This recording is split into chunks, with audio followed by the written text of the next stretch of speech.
뼈 이식을 안 해도 되는 사람은 뼈 이식을 안 할 수 있으면 안 하는 게 좋아요. 인공뼈도 외부 물질이기 때문에 탈이 나는 경우들이 있어요. 근데 꼭 해야 되는 상황에는 해야 돼. 이런 경우에 하셔야 되고, 저희 아버지인데 이 부분이 뼈가 좀 부족했어요. 그래서 여기 필요한 부분은 뼈 이식을 했어요. 돈 벌려고 뼈 이식을 하는 거면 제가 일단 뼈 이식 안 했겠죠. 필요하지 않는데 권하는 경우도 있긴 있겠죠. 그러니까 뼈 이식이랑 임플란트랑 다 해가지고 파이 합당하다고 생각해. 근데 뼈 이식을 포함해서 10만 원. 이거는 아직까지 제가 계산해 본 바로는 어디선가 뭔가 문제가 있을 여지가 있어요. 근데 다만 오늘 주제가 뼈 이식인데요.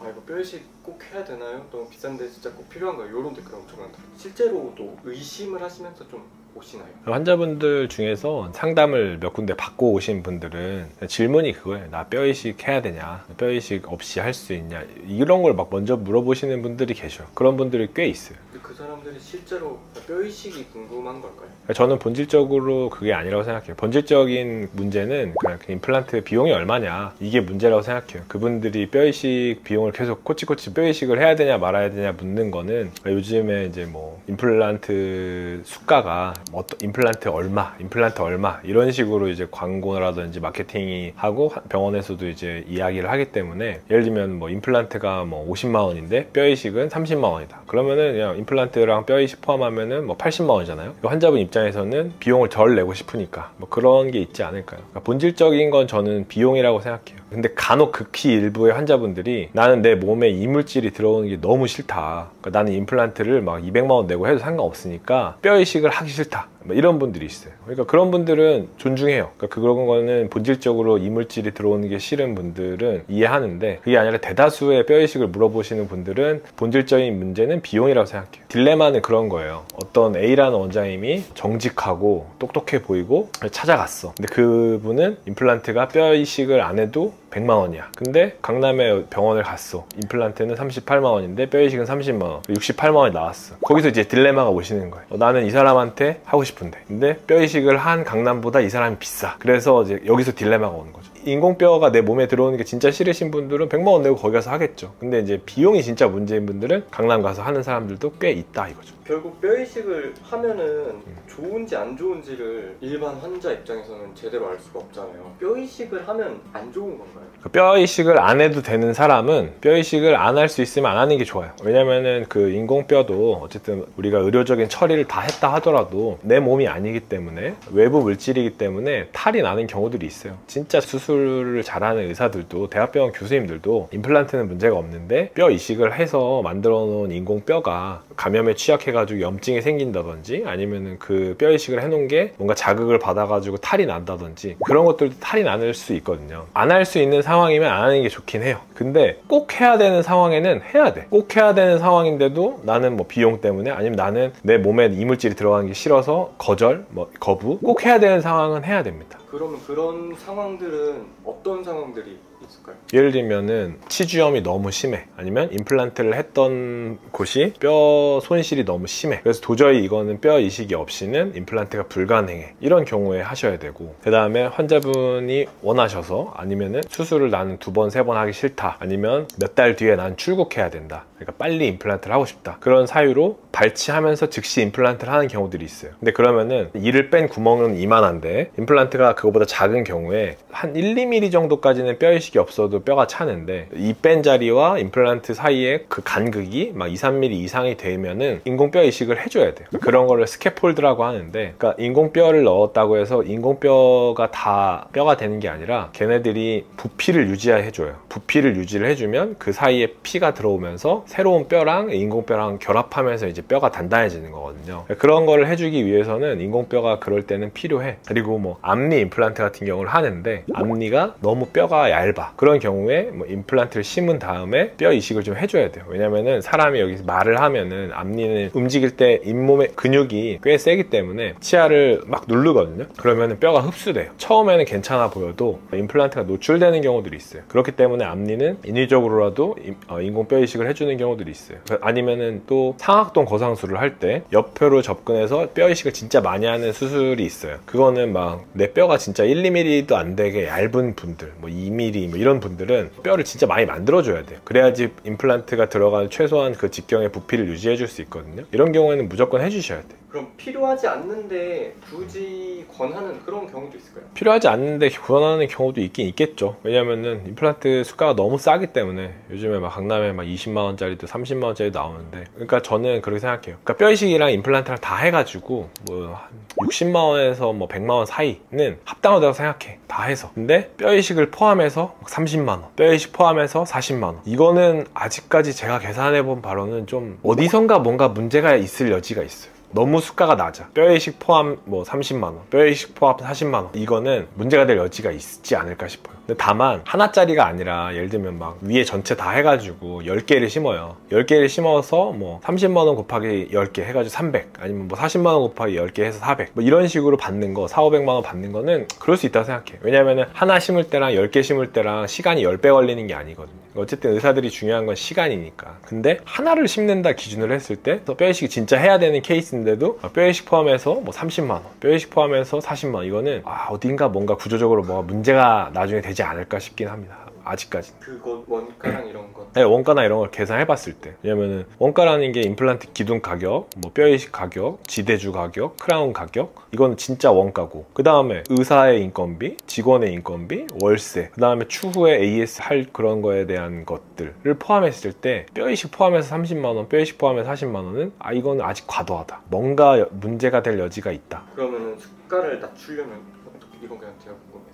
수가를 낮추려면은 진짜 시간을 줄이는 거예요. 스텝을 최소화하고, 의사의 인건비가 그래도 직원의 인건비보다는 비싸니까 의사가 해야 되는 그 시간을 줄이는 거죠. 그러니까 뭐 심플하게 수술하고, 그 다음에 의사가 수술 잘하고, 결국에 의사가 들어가는 거는 수술 시간이니까 수술을 잘하는 수밖에 없어요. 그렇게 하기 위해서는 의사는 수술을 잘하려면 일단은 두 가지가 필요해요. 그러니까 손과 머리가 좋아야 돼. 그러니까 학생 때나 뭐 레지던트 때 이 의사는 손이 진짜 좋아, 이런 사람도 있어요. 손이 진짜 황금손, 신의 손이야, 황금손이야, 막 이런 사람도 있어요. 수술을 진짜 잘해. 그런 분들, 아니면은 이제 치과 의사니까 치아 모형을 만드는데, 뭐 우리가 크라운이나 뭐 이런 거 만드는데 깎고 막 이런 거 할 때 남들은 1시간 걸리는 거 이 사람 막 10분 만에 해. 그런 사람들을 황금손, 신의 손이라고 하는데, 학문적으로도 정말 알고 있고, 그 다음에 꾸준하게 업데이트를 하고 있고, 두 번째로는 손도 좋고 기본적으로, 그 다음에 정말 많이 해보고. 왜냐면은 이거는 술식이기 때문에 많이 해본 사람이 장땡이거든요. 많이 해보고, 머리로도 알고 있고 많이 해본 사람이 제일 좋죠. 뼈 이식을 권하는 치과들의 유형들이 되게 여러 개가 있더라고요. 이런 데에서는 한번 고민할 필요가 있다, 이렇게 뼈 이식을 권하거나 이런 치료를 권하는. 그러니까 저는 뼈 이식을 필요한 건 해야 된다 주의인데, 예를 들면은 병원에 검진을 하러 갔는데 뭐 CT도 안 찍었어. CT도 찍지 않고 뼈 이식을 필요하다 뭐 이런 얘기를 해. 엑스레이만 찍고. 물론 그것도 의사가 경험이 많으면 그럴 수 있지만, 그거는 약간 눈 감고 이렇게 진맥 찍고 이렇게 진단하는 거랑 똑같다고 생각하거든요. 그러니까 최소한 CT 같은 걸 찍어보고 3차원적으로 봐서 이게 뼈가 진짜 어디가 부족한지 이런 걸 보고 의사가 환자분들한테 설명을 하는지를 좀 봐야 되겠고, 두 번째는 아예 의사가 안 봐. 예를 들면 실장님이나 뭐 위생사 이런 사람들이 그냥 보고서 대략 진단 내린 다음에 상담을 먼저 하고, 의사가 보지 않고. 근데 상담하는 사람들이 여기 뼈 이식 하셔야 되고요, 이거는 지양하시는 게 좋겠다. 이 두 가지는 좀 그래도 주의하시는 게 좋을 것 같아요. 실제로 그런 데가 좀 있나요? 있겠죠. 있다고 들었어요. 근데 의사가 진짜 엑스레이도 직접 보고 환자분 보고서 여기가 뼈가 없기 때문에 뼈 이식을 하셔야 된다, 이렇게 설명했을 때는 환자분들도 이해하셨으면 좋겠어요. 그러면 필수적으로 뼈 이식을 해야 되는 경우 엑스레이 좀 보여드릴까요? 여기 처음 오셨을 때 상황이고, 오른쪽 아래는 임플란트를 예전에 하셨는데 이미 뼈가 다 폭탄 맞은 것처럼 뼈가 녹았고. 뼈가 뭐예요? 이게 뼈인데, 여기 보시면 여기 시커멓게 이렇게 보이잖아요, 구멍이. 이렇게 여기는 뼈가 다 없어진 거예요. 원래는 뼈가 이만큼 있었는데 이만큼 뼈가 다 없어진 거예요. 이런 상황이고, 그 다음에 여기는 이를 빼고 오셨고, 예전에 임플란트 하나 심었는데 뭐 그 뒤로 진행을 안 했다, 이런 상황으로 오셨어요. 근데 이 상황에서 이건 다 제거해야 되거든요. 근데 이걸 제거한 다음에 그냥 이를 빼고 가만히 둔다고 해서 여기에 뼈가 다 차지 않아요. 이런 경우에는 뼈 이식을 해줘야 돼요. 그리고 여기에 이 위에를 보시면 실제 뼈는 이만큼이 뼈예요.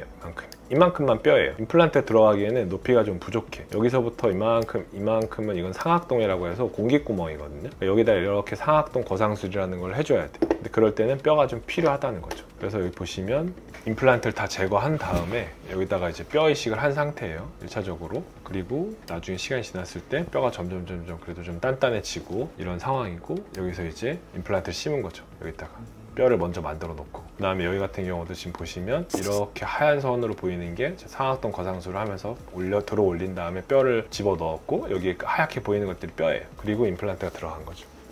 그리고 나서 이제 나중에 완성이 됐을 때 이런 모습을 보이는 거예요. 두 개를 지금 비교해서 보면은 이 자리에 이런 임플란트가 들어가려면 인공뼈 이식을 할 수밖에 없어요. 이거 완전히 그냥 텅 빈 폭탄 맞은 것처럼 허당이거든요.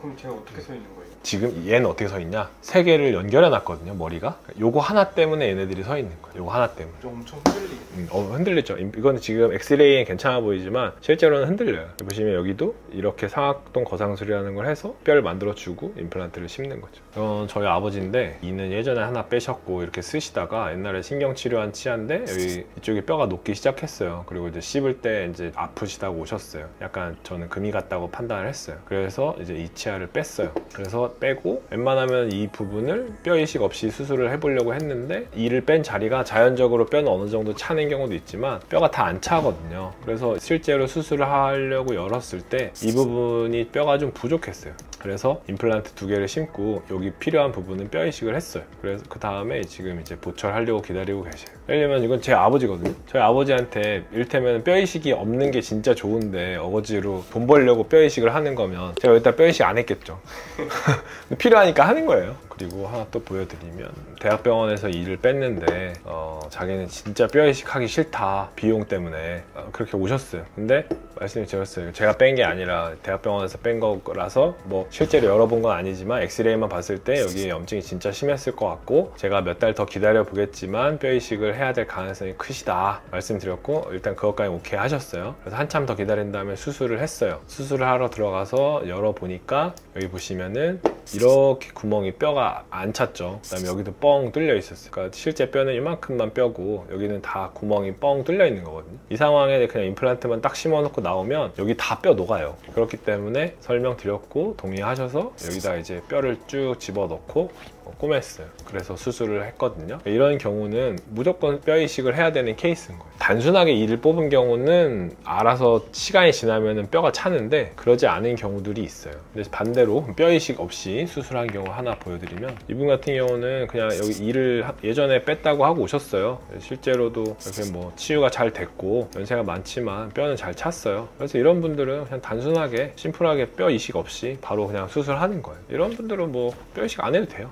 원래 그냥 기다리면 차는기도 하나요? 이를 뺀 자리는 어느 정도 뼈가 차요, 우리 몸이라는 게. 그러니까 예를 들면 사랑니를 뺐어요. 거기다 뼈 이식 안 한단 말이에요. 사랑니 뺀 자리에 뼈 이식 안 해도 뼈는 어느 정도 찹니다. 우리 몸의 구조가 그래. 근데 100% 다 차진 않아요. 그래서 좀 기다렸다가 발치직시 식립 안 하고 이를 뺀 다음에 한 3, 4개월 기다리는데, 기다렸는데도 뼈가 안 찬 경우에는 필요하면 뼈 이식을 해야 될 수 있어요. 그러면 어떤 병원을 가는 게 좋을까요? 일단 임플란트는 그래도 자주 가셔야 돼요. 그러니까 저는 너무 먼데 말고, 그러니까 내가 갈 만한 거리에 있는 병원, 그 다음에 그 중에서 이 의사는 믿을만한 의사인가, 그래도 자기 이름 걸고 병원 진료하나. 임플란트 같은 경우에는 뭐 대학병원에서 뭐 임플란트에 관련된 구강외과나 치주과 이런 수련을 받았고, 아니면 수련 안 받았더라도 임플란트에 대한 경험이 그래도 꽤 축적돼 있나, 그 다음에 실제 치과에 갔을 때 큰 소리 별로 안 나나, 그 다음에 내가 생각하는 어느 정도 금액대가 있는데 이게 합리적인가. 우리나라에서 의료보험으로 임플란트를 한 100만 원인가 120만 원 정도로 정해놨거든요. 그게 대한민국의 대평균값이란 말이에요. 약간 집 살 때랑 비슷한 것 같아요. 내가 선호하는 지역에 내가 가용할 수 있는 최대의 금액을 내서 치료 잘 받으시면 되죠.